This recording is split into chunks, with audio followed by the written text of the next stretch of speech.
Hi అందరికీ, నేను శ్రీలక్ష్మి. ఈరోజు చేసుకోబోయే రెసిపీ పాల తాలికలు. వినాయకుడికి చాలా ఇష్టమైన ప్రసాదం అండి. పాల తాలికలు చేసుకోవడం కోసం ముందుగా ఒక కప్పు సగ్గుబియ్యాన్ని 1-2 సార్లు కడుక్కొని ఒక 10 నిమిషాలు నానబెట్టుకొని వాటర్ ఎక్కువగా పోసుకొని ఉడికించుకోవాలి. అవి ఉడుకుతుంటే ఈలోపు పక్కన మనం తాలికల్ని ప్రిపేర్ చేసుకుందాం. నేను పొడి బియ్యం పిండే తీసుకున్నా అండి. పొడి బియ్యం పిండిలో వేడి నీళ్ళు పోసుకుంటూ కలుపుకోవాలి. తడి బియ్యం పిండితోనే కాకుండా పొడి బియ్యం పిండితోనూ కూడా తాలికలు బాగా వస్తాయండి. ఒకసారి ట్రై చేయండి. బియ్యం పిండిలో ఎప్పుడైనా వేడి నీళ్ళు తక్కువగానే పడతాయండి. చూసుకుంటూ పోసుకొని కలుపుకోవాలి. ఒక స్పూన్తోని కలుపుకోండి, లేదంటే చేయి కాలిపోతుంది. వేడి నీళ్ళు పోసుకున్నాం కదా, అందుకోసమని ఒక స్పూన్తోని కలుపుకోవాలి. స్పూన్తోని అలా కలుపుతుంటేనే కొంచెం వేడి చల్లారుతుందండి. కొంచెం గోరువెచ్చగా అయినప్పుడు అప్పుడు చేయితో నొక్కుకోవాలి. మంచిగా చపాతీ ముద్దలాగా కలుపుకోవాలి. సాఫ్ట్గా వస్తుంది. చూసారా ఎలా వచ్చిందో? అలా కలుపుకోవాలి. ఇప్పుడు తాలికల్ని రెడీ చేసుకోవాలండి.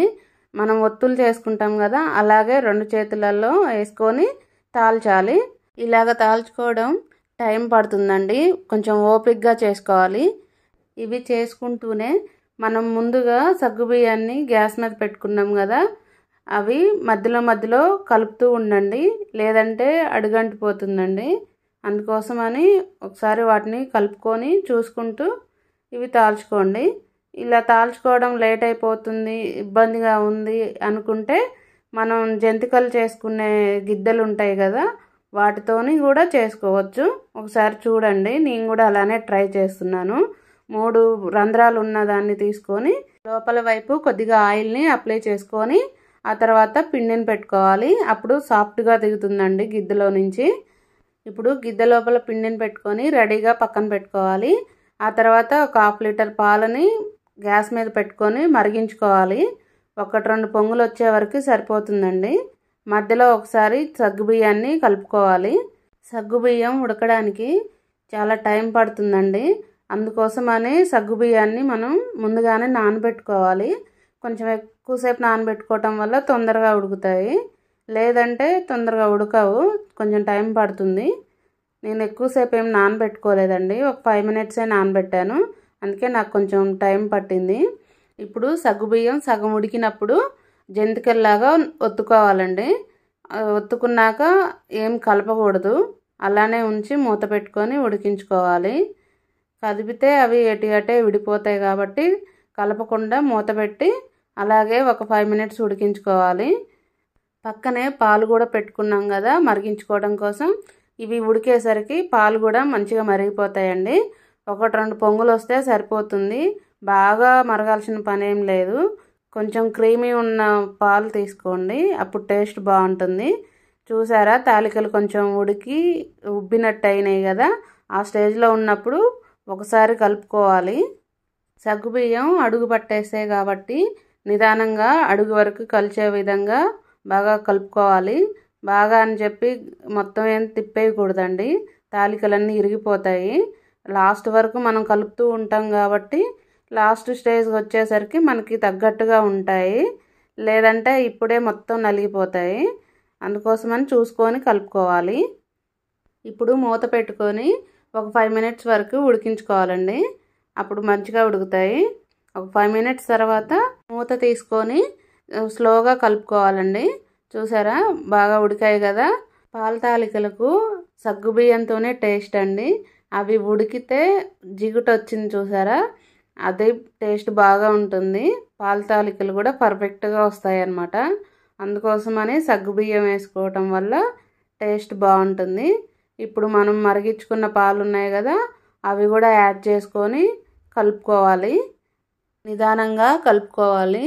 కలుపుకొని మూత పెట్టుకొని ఒక 5 మినిట్స్ మీడియం ఫ్లేమ్లో పెట్టుకొని ఉడికించుకోవాలండి, లేదంటే ఊరికే అడుగంటిపోతుంది. ఈ స్టేజ్ ఉన్న కానుంచి మీడియం ఫ్లేమ్లోనే ఉడికించుకోండి, టేస్ట్ బాగుంటుంది. నేను టేస్ట్ కోసం అని చెప్పి కొంచెం సేమియాని తీసుకుంటున్నాను. మీకు ఇష్టమైతే వేసుకోండి, లేకపోతే లేదు. అది వేసుకోవడం వల్ల టేస్ట్ బాగుంటుందని వేసుకుంటున్నాను. అది ఎవరి ఇష్టం వాళ్ళదండి, అది ఆప్షనల్ మాత్రమే. ఇప్పటి నుంచి మూత పెట్టకుండా ఉడికించుకోవాలండి. స్లోగా తిప్పుకుంటూ మాత్రమే ఉడికించుకోవాలి. మీడియం ఫ్లేమ్లోనే ఉంచుకోవాలి, హై ఫ్లేమ్లో పెట్టుకోవద్దు. ఇలా కలుపుకుంటూ ఉడికించుకోవటం వల్ల కొంచెం పాలు కూడా అందులో చిక్కబడతాయండి. చూసారా, ఈ స్టేజ్లో ఉన్నప్పుడు ఇప్పుడు బెల్లాన్ని యాడ్ చేసుకోవాలి. నేను 1 కప్పు బెల్లాన్ని తీసుకుంటున్నాను అండి. నేను 1 కప్పు బియ్యపు పిండి తీసుకున్నా అండి. అదే కప్పుతోని బెల్లాన్ని కూడా వేసుకుంటున్నాను. అలాగే 1/2 కప్పు సగ్గు బియ్యాన్ని తీసుకున్నా. మీకు ముందుగానే చూపించాను కదా, కానీ చెప్పలేదు. పాలు 1/2 లీటర్ అండి. ఇవి కరెక్ట్ కొలతలండి. ఇవి కానీ మీరు మెజర్ చేసుకొని చేసుకుంటే పర్ఫెక్ట్గా వస్తుంది. ఒకసారి ట్రై చేసి చూడండి. ఇప్పుడు బెల్లం వేసుకున్నాక స్లోగా బెల్లం కరిగే వరకు అలా తిప్పుతూనే ఉడికించుకోవాలి. బెల్లం కరిగాక మూత పెట్టుకొని ఒక 2-3 మినిట్స్ ఉడికించుకొని ఆ తర్వాత మనం యాలకుల పొడి ఉంటుంది కదా, అది యాడ్ చేసుకోవాలి. ఆ పొడి మొత్తం కలిసేలాగా నిదానంగా కలుపుకోవాలి. అక్కడక్కడ ఏమీ లేకుండా స్మూత్గా ఉండే విధంగా కలుపుకోవాలి. నేను యాలకులు చక్కెర కలిపి మిక్సీ చేసుకున్నా అండి. యాలకులు ఒక్కటే వేసి మిక్సీ చేస్తే పొడి కాదండి, అందుకోసమని చక్కెర యాడ్ చేసుకోవాలి. చక్కెర యాలకులు కలిపి మిక్సీ చేసుకుంటే మెత్తటి పౌడర్ లాగా వస్తుంది. అందుకోసమని నేను అలా చేసి పెట్టుకున్నాను. ఇప్పుడు చూసారా ఎలా వచ్చిందో, దగ్గరకు అయిపోయింది కదా. ఇలాగే ఒక 2 మినిట్స్ కలుపుతూ ఉడికించుకుందాం. అలా ఉడికించుకోవటం వల్ల ఇంకా కొంచెం దగ్గర పడుతుంది, బాగుంటుంది తినడానికి కూడా. ఇప్పుడు తాగేలాగా ఉంది కదా, ఈ విధంగా కావాలన్నా కానీ ఆఫ్ చేసుకోవచ్చు, లేదంటే ఇంకొంచెం సేపు ఉడికించుకోవచ్చు. ఎలా అయినా బాగుంటుందండి. నేను చూపించే విధంగా చేయండి, చాలా బాగా వస్తుంది. ఏం చేయటం రాకపోయినా కానీ పర్ఫెక్ట్గా కుదురుతుందండి. ఇప్పుడు డ్రై ఫ్రూట్స్ని నెయ్యిలో వేపుకోవాలండి. ఇవి వేసుకోవడం వల్ల టేస్ట్ ఇంకా బాగుంటుంది. నెయ్యిని కొంచెం ఎక్కువ యాడ్ చేసుకోండి, కమ్మగా ఉంటుంది. నెయ్యి వేసుకోవడం వల్ల పాల తాలికలు ఇంకా అద్భుతంగా ఉంటాయి అన్నమాట. అందుకోసమని కొంచెం ఎక్కువ వేసుకున్నాను నేను. అవి కొంచెం కలర్ రాగానే పాల తాలికల్లో యాడ్ చేసుకొని గ్యాస్ ఆఫ్ చేసుకోవడమే అండి. ఇంకా అంతే. వినాయకుడికి ఎంతో ఇష్టమైన పాల తాలికలు రెడీ అయ్యాయండి. ఇప్పటివరకు నా వీడియో చూశారు కదా, మీకు నచ్చినట్లయితే ఒక లైక్ చేయండి, కామెంట్ చేయండి, సబ్స్క్రైబ్ చేసుకోండి తప్పకుండా. చూసారా, చూస్తుంటేనే టెంప్టింగ్గా ఉంది కదా. టేస్ట్ కూడా చాలా బాగుంటుందండి. తప్పకుండా ట్రై చేయండి. చాలా అంటే చాలా బాగుంటుంది. ఇప్పుడు గ్యాస్ ఆఫ్ చేసుకున్న తర్వాత మూత పెట్టి ఒక 3 మినిట్స్ వరకు అలాగే వదిలేయండి. కొంచెం చల్లారినాక బాగుంటుంది. మరీ వేడివేడిగా అంటే కూడా బాగుండదు.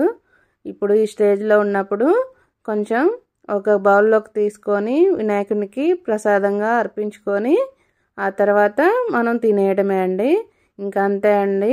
వీడియో మీకు నచ్చినట్లయితే లైక్ చేయండి, కామెంట్ చేయండి, సబ్స్క్రైబ్ మాత్రం తప్పకుండా చేసుకోండి. ప్లీజ్ సపోర్ట్ చేయండి. ఇప్పటివరకు నా వీడియో చూసినందుకు థ్యాంక్ యూ సో మచ్ అండి.